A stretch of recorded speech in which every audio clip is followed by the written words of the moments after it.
You guys see this chart? Pulling from conventionally available data, but this is all what it comes back to, man. Stock market and total wages as share of GDP. The humble COVID spike.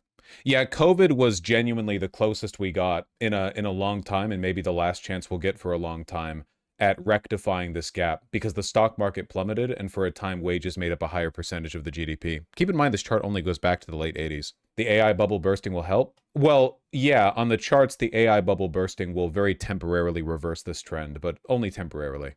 There's a reason why COVID shot back down like this. It was just a product of the market temporarily dipping. Why do the recessions like in 2008 help? Because recessions are literally defined by a dip in the stock market, basically. So, like, we track recessions by the impact in the market. Or to put it another way, 2008 would not have happened if we didn't have a stock market.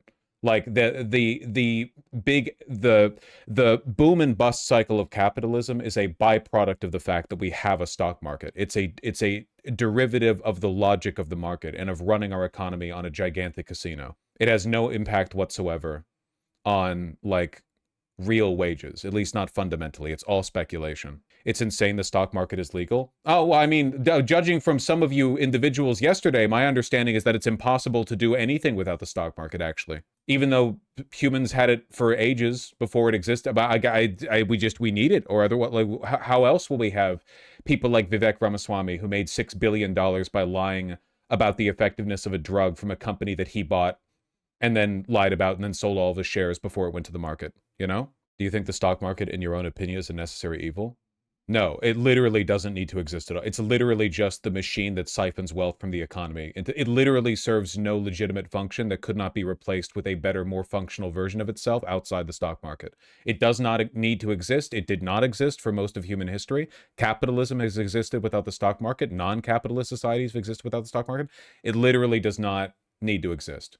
Like, you could argue reasonably the only reason the federal government exists at this point is to prop up the stock market. Does the stock market fuck over other countries too, or is it just the US? Oh my God, it fucks over every country. Have you seen the UK? The London stock market has been siphoning wealth from that country for so fucking long. Like, all the wealth in England is in the fucking city of London or whatever. All of it has been siphoned up into the top. It's insane. I think it's even more stratified in the United Kingdom than it is in America. Was it always intended for stock markets to exist as a mechanism to siphon wealth from the working class? No, not innately. I think that people didn't really realize the potential the machine had until the early 1900s. Initially, it was just a way of streamlining and centralizing a vehicle for allocating wealth and investment and capital. But over time, especially when the federal government got more and more involved in its running, I think people realized that you could actually build the country around siphoning that wealth. Which is, again, the reason why 401ks are put in the market, retirement funds put in the market. They're finding more and more ways to put regular people's money in the market. They're encouraging you to put your money in the market all the time. Like, you're an idiot if you don't use the stock market, apparently. The federal government, like, breaks its back over and over and over again to try to ensure a constant 3% annual return minimum on the stock market. Because everything is predicated on the logic that the line has to go up. Aren't they trying to put pensions in the stock market? Aren't they already? Pension funds are invested heavily in the stock market. Yeah, the goal is to make it so that it's impossible to have a good life if you're merely relying on wage labor. So you need to put your money into the market so that the real power players can gamble using that money, which is what happens right now. Yeah. You might get lucky, but the house does always win. Approximately 34% of all U.S. household financial assets are held in retirement accounts, with a significant portion of those assets invested in the stock market. Estimates suggest retirement funds, including 401ks and IRAs, account for roughly 40% of the total U.S. stock market valuation. And every time the market does a boom and bust, every time Trump and his cronies do a little pump and dump or a little, like, insider trading scheme, more of that wealth is taken from those accounts. The retirement accounts on your hedge fund that is investing your retirement portfolio is not getting insider info that allows them to trade and make huge gains. So it's not a zero-sum game, but it's not an infinity-sum game. Every time Trump or one of his cronies or whatever else bets against the market and wins because they're using insider info illegally, they take more money out of the market with their sales, and they siphon a little bit more from your retirement accounts. That's how it works, and that's why we put money in the stock market from your retirement funds. 40% of total U.S. stock market valuation. And they want to put even more in. Trump, That Trump account that he was bragging about, the idea that he would put $1,000 in the stock market for every newborn child in America or whatever, that's the stock market. It's just another way. And you know where he's getting that money from? Your taxes.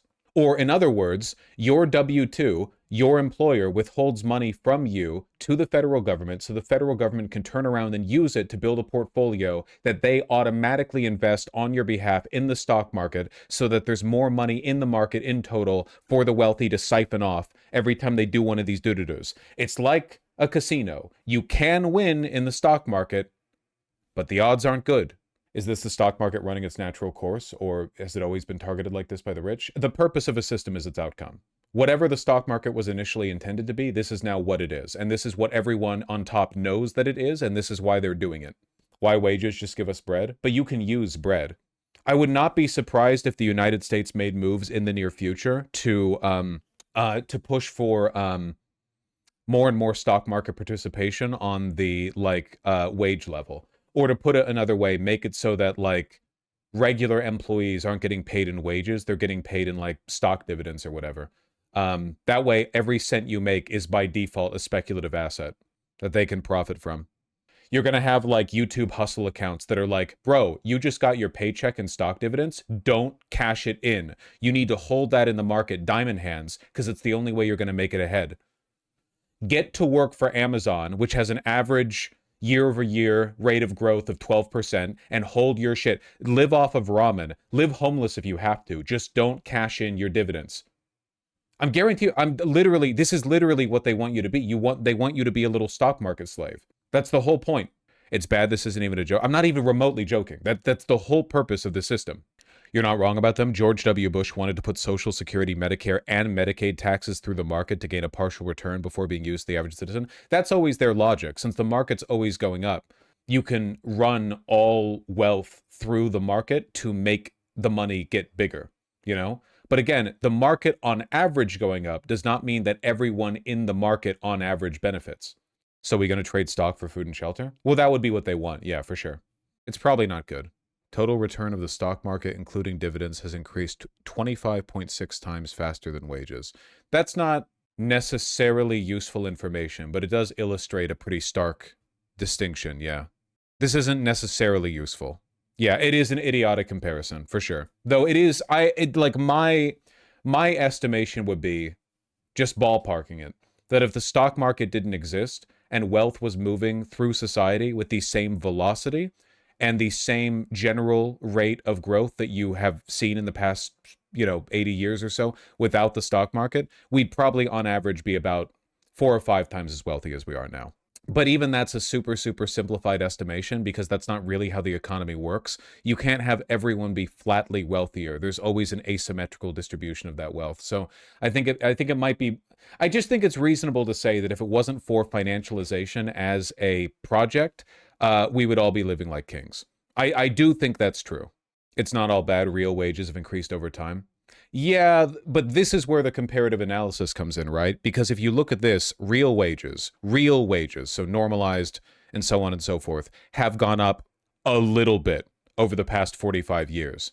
But the total productive capacity of society has gone up enormously over this time. And in addition, stock market returns have gone up like 1,000 times over this point in time. So like real wages have gone up, Jesus, what are we, from 330 to 370? So like up 15 to 20% over this time. But if you look at stock market returns, that shit has not gone up 15% in the past, 45 years. If we didn't have the stock market, more people would put their money into bonds. Yeah, oh God, man, giving the government so much more. Wouldn't it be so cool if the only way to invest your money would be to buy bonds, and every year the government was just like, we have $12 trillion to spend. What massive mega project should we work on today?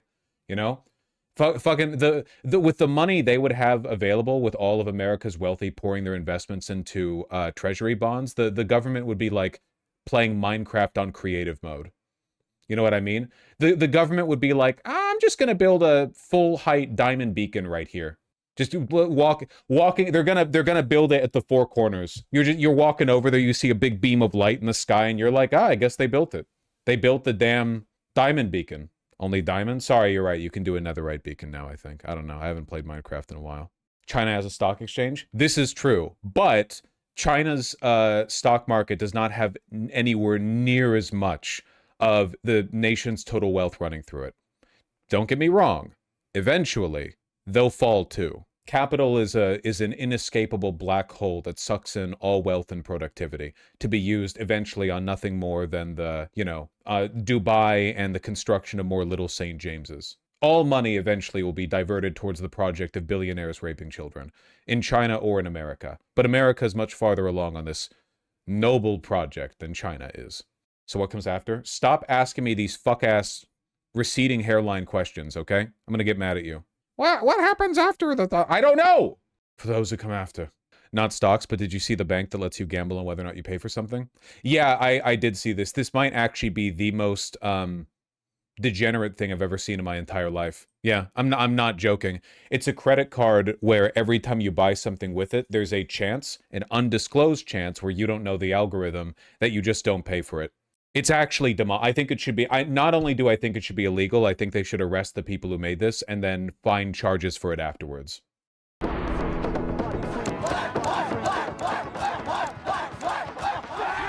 You can really tell who this is meant to appeal to as well. Like what kind of person this is meant to be for. Look at this, man. Uber, $62. The New York Times, $3. Herman Miller, 2,300. You know, I love a good chair. I don't feel like this is... You can tell. You can tell.